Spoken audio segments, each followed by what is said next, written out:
The filibuster is the process by which all right, all guys, of the we're Senate back can hide behind because one C-SPAN senator did who have wants it to for us. They filibuster, lied to which us. requires a 60-vote threshold to break. And that means that you need 60 votes to pass something when it really should just be the majority number of votes. I oppose the filibuster. I think the filibuster has been anti-democratic for a lot of reasons. And once you get past that, we have the opportunity to get money out of politics to take on Citizens United. We have the opportunity to put money back in pockets by doing things like passing the PRO Act to stand with unions like the UAW who've endorsed us. We have the opportunity to start changing and enforcing our antitrust policies so a few corporations can't pick your pocket at every turn. We have the opportunity to tax billionaires their wealth, and we have the opportunity to finally guarantee every single person in this country health care through Medicare for all. But we've got to get the democracy part of it right. And right now, the biggest risks to our democracy are the filibuster, it's anti-democratic at the Senate, and money in politics. The attack ads that you've seen probably in the last commercial break itself that change our political system. When you ask $60 million to come into a race for you and then say that somehow you're electable, I think you don't quite understand what electability means. If you need a $60 million crutch, you probably can't be elected on your own terms. So I would just say that you should probably, if you really want to beat Mike Rogers, find the candidate who is electable without having to ask for a $60 million crutch to do it. Congresswoman? Well, look, you talk about the senators who've come in here from the coast to campaign alongside Abdul. And I think one of the things they are really missing is what we need here in Michigan. You know, an understanding of what makes our state tick. Oh my God. Go and visit a small business.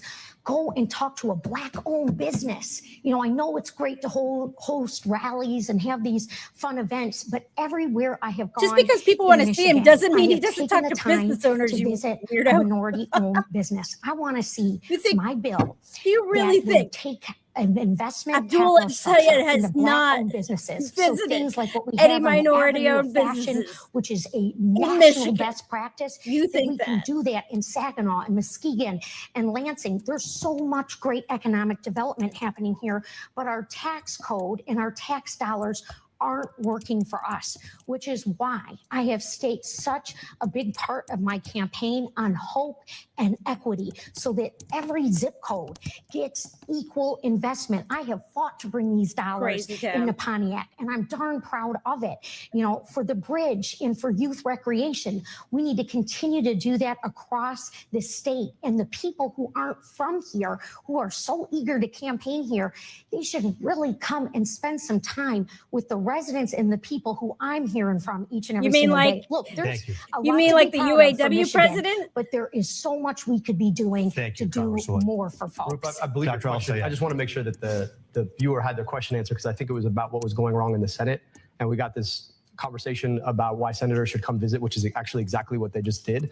But I just also want to just be clear about this, that at the end of the day, yes, you should go to small businesses. That's actually what we've done. We've also gone to 475 public events where we actually took questions from an audience rather than these baked and polished, made for a camera events that too often is the way that my friend has campaigned. And so, look, we do bring people in because we want to actually introduce them to Michiganders. And wouldn't it be better if one of our senators went to the Senate with colleagues ready to work with them on day one? Well, I do want to ask you both about contrasting something that I think is really important right now. When we talk about ICE, this is something that obviously has seemed to kind of calm down a bit, but it's still fundamentally important to everyone who's watching right now. Congresswoman Stevens, where do you stand on ICE and the funding for ICE and where things should be going? Well, I am leading the charge in the Congress right now to redirect $70 billion of your tax money, Michiganders' taxpayer money, that went to ICE at the expense of your health care, at the expense of food benefits, all things that I am hearing from Michiganders where they are experiencing pain points. We've got to redirect that $70 billion back into communities. I called for Kristi Noem to go. She was fired. But guess what? No reforms, not a penny more for this rogue agency that is wreaking havoc. Look, I've talked to administrators at Harms Elementary in Detroit, parents who are afraid to drop their kids off for school because of these ICE raids. This isn't working for us. This is abuse of power. And I am standing up to Trump right now on these abuses of power, not shouting into a bullhorn, not getting in front of the first camera I see, but doing the It's really okay work. That for is candidates what to Michigan talk to their deserves. Look, constituents, my Haley. opponent here, It's Abdul, really all he right. is such a talented guy. He's written 3 books. He said 300 podcasts. He's had all this attention. But the deal is we don't need a celebrity candidate. We don't need a celebrity No, but we do senator. need someone We who need does somebody stuff, who's who talks committed to people. 6 years of hard, unglamorous work that's going to stand up to this junk that is wreaking havoc and causing chaos right before our very eyes. It's unacceptable. All right, Congresswoman, thank you. Dr. El-Sayed, you heard Congresswoman Stevens there say, essentially, strip away some of the funding for ICE. Is that not good enough? Well, she's also voted to raise ICE funding 4 times. That's the part that you didn't hear. 4 times voted to raise ICE funding, voted to thank ICE, in fact. So this is the same kind of DC hypocrisy, I hate to say it, that we often see. Say one thing in front of a camera, do another thing. I said that we need to abolish ICE. ICE is not about immigration. ICE is not about the southern border. We can have a safe and secure southern border. We can also enforce immigration policy. But ICE is not about that. ICE is about normalizing paramilitary force on our streets. And I just want to push back on the idea that it's calmed down. I mean, I was just in Genesee County this weekend, and you had raids in Saginaw. People are scared to death. And we've got a congresswoman who tells you that she's against ICE, has voted to raise ICE funding, voted to thank ICE, called the people who work in ICE, I don't know, very fine public servants and other things when she went and visited herself. So I'm just saying that I do the thing that I say I'm going to do. I don't think ICE needs to exist. For the better part of our country's history, we did not have an ICE. And I think we can do a much better job when it comes to immigration without one. And here's the last thing I just want to say about this. When it comes to the question of immigration, we need Democrats who are going to stand up and actually talk about the great good that immigration has done for our country in the first place. The idea that somehow we can't say abolish ICE because we're so afraid of what they're going to say when we've seen ICE terrorize people in our streets, to me, is exactly the kind of cowardice that we don't need from Democrats. So yeah, I'm going to take the bullhorn and I'm going to say that I think we need to abolish ICE because I am not afraid of what they're going to say about me. Doctor, I do want to follow up, though, with both of you. Isn't saying abolish ICE like saying defund the police? Is that just busting the whole thing open? Or do you believe that in order to have enforcement, you need to have an agency that knows how to do it? Yeah, well, I just also ran government agencies. And I know that when a culture of impunity sets into a government agency, it becomes almost impossible to take out. And so I think the agency as it exists does not need to exist. That's not to say that we are not going to keep our streets secure. That's not to say that we're not going to enforce immigration policy. That's not to say you shouldn't have a safe, secure southern border. How do you do the it, same way we did it for most of our history, Roop. For most of our history, we didn't have ICE. We had INS, and they were targeted. They obeyed the laws of this land. They didn't terrorize people in places like preschools and parking lots. They didn't run up in schools and churches. They understood that their job, yes, was to enforce immigration policy, but they did it under the protection of the Constitution itself. And that's what we're losing here. You've got ICE agents who do not understand that the central law of this country is the Constitution itself. ICE has become a tyrannical agency, and I think there is no way to get past that except for to undo the agency and then build from scratch. Congresswoman, you have been on video saying on social media before about the fine people of ICE. Do you feel differently about that? Do you believe that both can be true, that there needs to be reform, but there are good people working with ICE? Roop, let me just be very clear. Complaints and slogans aren't solutions, all right? I went up to an ICE detention facility to call out and see why people were losing their lives, why they were being held for long periods of time without due process. This has been an outrage. And look, a lot of you remember Abdul from when he first ran for governor in 2018. It didn't work out. So he started the podcast, he wrote the books, and now he's running for Senate. And he's already bought the website for president. You know, it's just another rung on the ladder. That's not what this job is for me. That's not why I'm putting up my hand in this moment. It's not about celebrity. This is about making sure that Mike Rogers doesn't get anywhere close to this seat. I'm the only one on this stage who has beat MAGA 4 times and delivered repeatedly for this state and for our values, for our rights and our freedoms. And I promise you, Michigan, I will make us shine. Dr. El-Sayed, there are people watching this right now, and every time they hear this podcast business, they're scratching their heads. They're putting food on the table, gas in the tank. They're curious to know what that's about. Have you made a ton of money because of podcasts? Yeah, I don't know. Like I told all the viewers at the outset that while my opponent was going to make this about me and her, I want to make this about you. Somehow she just really, you can listen to the podcast. It's there. Congresswoman, if you enjoy podcasts about public health, I welcome you to take a listen. You seem very concerned about that. I'm more concerned about the fact that people can't pay for their gas. They can't pay for their groceries. We're fighting a war that's cost us billions of dollars that has been pushed by the government of a foreign country. The same foreign country that the folks paying for your ads want us to send billions of dollars to. And that's the thing that I think Michiganders really want to understand. They're not that worried about the fact that I hosted a podcast. They're worried about the fact that right now, for a lot of folks, their kids go to schools that are unbecoming of their future. They are worried about the fact that they can't gas up their car because it costs, what, $4.50 a gallon? They're worried about the fact that the same corporations who funded your campaign are raising rates on the things that they can't go without, like their power. Yep. So I'd really like us to focus on the things that actually matter, which have nothing to do with the podcast, have everything to do with the future of Michiganders that we would like to serve. Yeah, but it also is about transparency. And you have not released your full tax returns. $300,000 in Because other income. the regulations on it changed.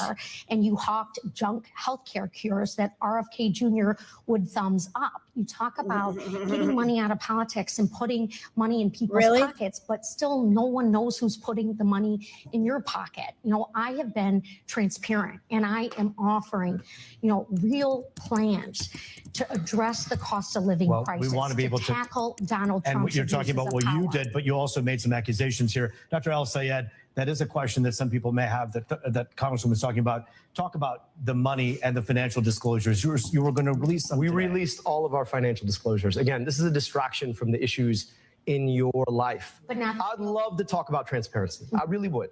Because I want you to ask yourself, there is this group called the Center for Democratic Priorities. They didn't exist until they popped up and started running ads for my opponent. And then there's this other group called Center Forward that paid for a flight for the Congresswoman and her mother to go to Portugal.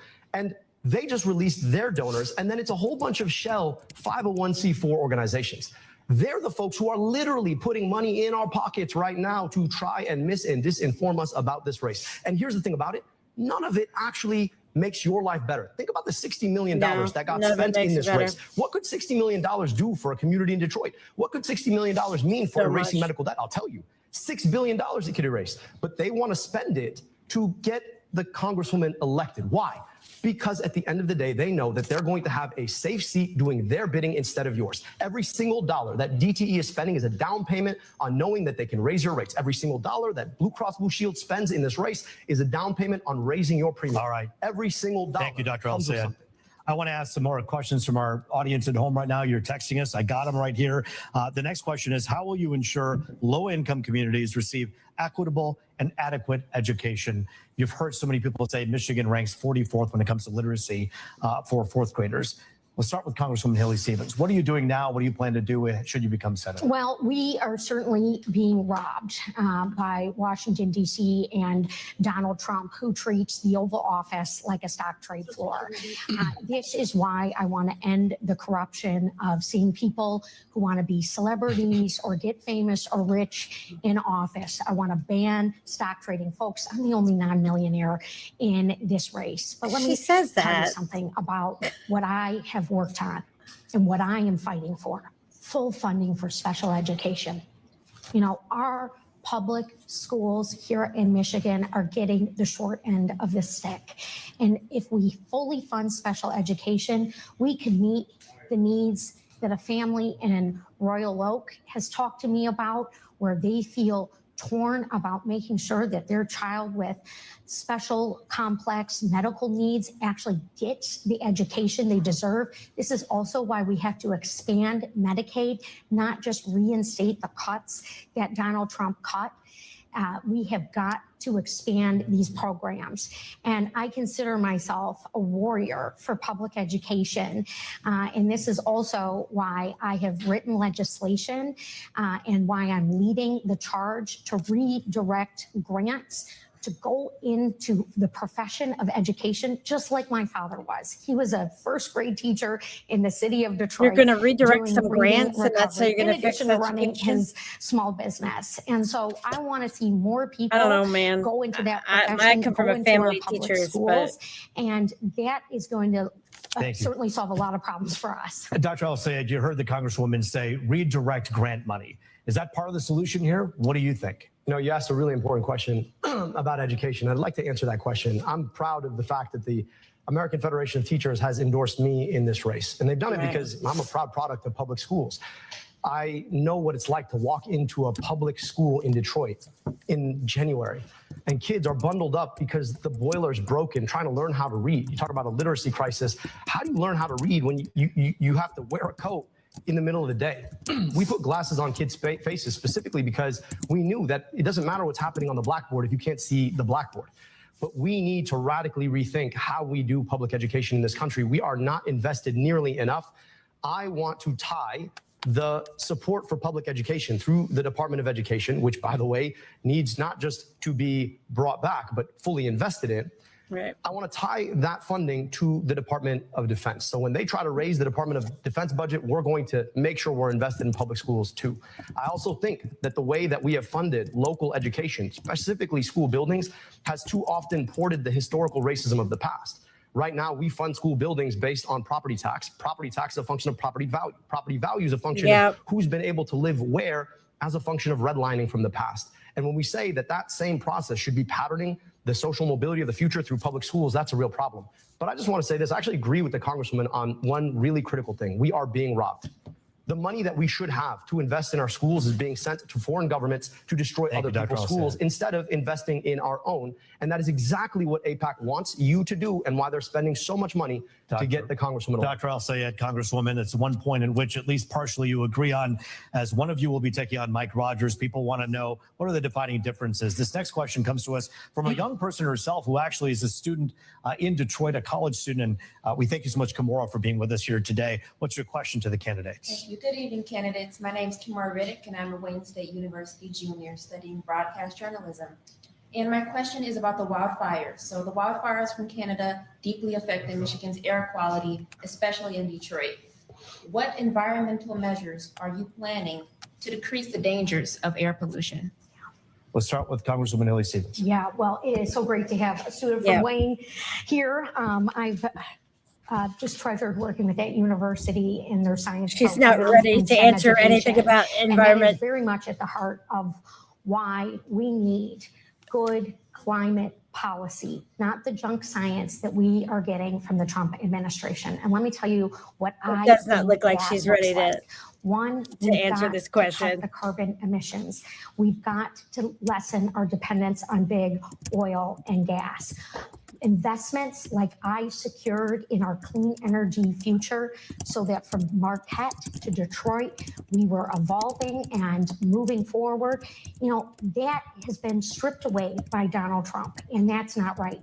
But it's also not enough to just say, hey, we're going to go in there and just fight Trump. We've got to put forward our own creative ideas, which is why for 4 terms, I've sat there on the science committee, securing resources, looking at alternatives for plastic and our supply chain. This is an opportunity for Michigan manufacturing, Michigan innovation. I think she's nervous. I want to make sure that we are she's leading nervous the way. because And then when Kamara is a broadcast personality, she's talking doesn't want to about piss the off things that we manufacturing. have secured in the United States Senate And the for people who Michigan, gave her for our money. jobs and for our clean energy future. Dr. Al-Sayed, clean air. Kamara, just be careful. If you become a broadcast personality, somebody might come after you. I just want to speak specifically to your question. I can tell you about what we've already done. We put air quality monitors all over Wayne County so folks can get real-time information. Haley wasn't ready for that about the question, air that they're and she breathing. was On some of the biggest corporate polluters in our state. trying to When I not was in the piss city off of her Detroit, some of her on, manufacturing corporate Marathon donors, I Petroleum, think. the biggest polluter and the most polluted zip code in the state, forced them to invest their own money to reduce emissions when they had wanted to increase them. The truth of the matter is that these wildfires are happening more often because it's drier and hotter than it has been in the past. It's drier and hotter because we continue to rely on fossil fuels for our energy. We need to get to 100% renewable energy. And the only way we're going to do that is by taking the Chevrons and the Exxons of the world out of our politics. Now, guess whose campaign they supported? Well, if you guessed my Congresswoman colleague, you probably guessed right, because yes, they have both given to that campaign. So when you hear ideas of things that ought to be done, but they never actually get done, you should ask yourself why it doesn't get done. Well, because the people who sell oil in this country fund the politicians who make sure that they can keep selling oil. Dr. Al-Sayed, Congresswoman, thank you so much. We have another text question, one of the many, many text questions. This one I think is important because, again, my main goal and our main goal at Fox 2, let's differentiate between the two of you. What are the big differences here? So what would you do on your first day in office? We'll begin with you, Dr. Al-Sayed. What would you do on your first day of office should you become senator? Anybody who knows me knows that getting people healthcare is the passion of my life. I went to medical school only to realize that too often our healthcare system is part of the problem. We need and deserve guaranteed healthcare through Medicare for all. I have been thinking about this question. In fact, I've testified to the U.S. Senate twice. This wouldn't be my first time walking into the chamber on Medicare for all, guaranteeing healthcare, on eliminating the medical debt in this country, $225 billion. Now, on Medicare for all, there is work that we're going to have to do. We're going to have to get a president elected who can do it in 2029. Now, in the process, though, I actually think that we could eliminate all the medical debt in this country, $225 billion. Just so you understand what that is. That is the amount of the GDP of more than half of U.S. states in this country. So on day one, I want to offer medical debt relief to everybody. I think we could get bipartisan support to do it, and I'd love to get that done. And let's start working through Medicare for all, and then let's make sure that we can get money out of politics so the big pharmas and the big insurances of the world aren't in the way when it comes down to finally getting this done for all Americans. Congresswoman, in a minute and a half, tell us what you do on your first day in office. Yeah, day one, we have to stand up to the abuses of power. Take it from somebody who has been recognized as our most effective lawmaker. When I tell you I'm going to go to the United States Senate and ban stock trading for elected officials, their spouses, their children, for our president and our vice president, and for candidates for those offices, I am going to get it done. I am sick and tired of ban their stock trading, but that's not the money in our goddamn political system that's killing us. Except for cutting deals for us here in Michigan. We have been paying the price, and it is not acceptable. And speaking of prices, day one actions to lower costs and to invest in small businesses, minority-owned businesses right here in Michigan. Those are your tax dollars. And I believe in the effective stewardship of them so that they go back to our communities here. And I've got the receipts for that. I've got the proof points for that. My God. And then lastly, we got to make sure that the jobs of the future are coming from the place that we all love to call home, which is why my manufacturing agenda on day one will also be in the hopper. I got all the bills ready to go, Roop. We have 30 seconds left for each of you to answer the following question. What makes you think you're the formidable candidate who can take on Mike Rogers? 30 seconds, Dr. Al-Sayed. Well, poll after poll after poll has shown, despite what my colleague says, that I am the most competitive candidate to take on Mike Rogers. Yep. But it's also this, that you've got to have something you're fighting for. Ask yourself, if DTE funds both Mike Rogers and Haley Stevens, who wins? DTE wins. And Blue Cross and Big Pharma and Big Tech and APAC, all funded by the same people. We need a choice. I'm the only candidate in this race who does not take corporate money. And so I offer a real contrast to a guy who has never seen a corporate dollar he did not want. Congresswoman Haley Stevens, 30 seconds. Well, look, Governor Whitmer, oh my God, drink. The chair of the Michigan Legislative Black Caucus, Amos O'Neill, they all agree that I will be Michigan's workhorse, that I will stand up for us on day one, that I will beat Mike Rogers just like I have beat Republicans 4 times over. Thank you so much. Congresswoman Haley Stevens, Dr. Al-Sayed, the vote is now in the people's hands, a week away, a critical conversation happening on this stage that, yes, is local, but is national as the world is watching to hear what both of you have to say.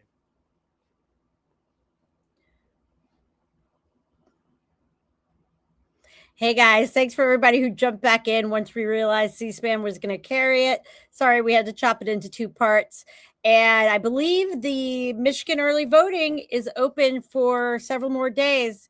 So we'll see you back here on August 9th, if not before, for Caddy Chats Live and our 2 insurgent candidates from out west who are trying to flip red seats. And then also make sure you sign up for Cat Lady Palooza number 2. We're going to be talking about First Amendment, ICE, and voting room, and all the places those are going to be intersecting during the midterms. All right, claws out. Meow.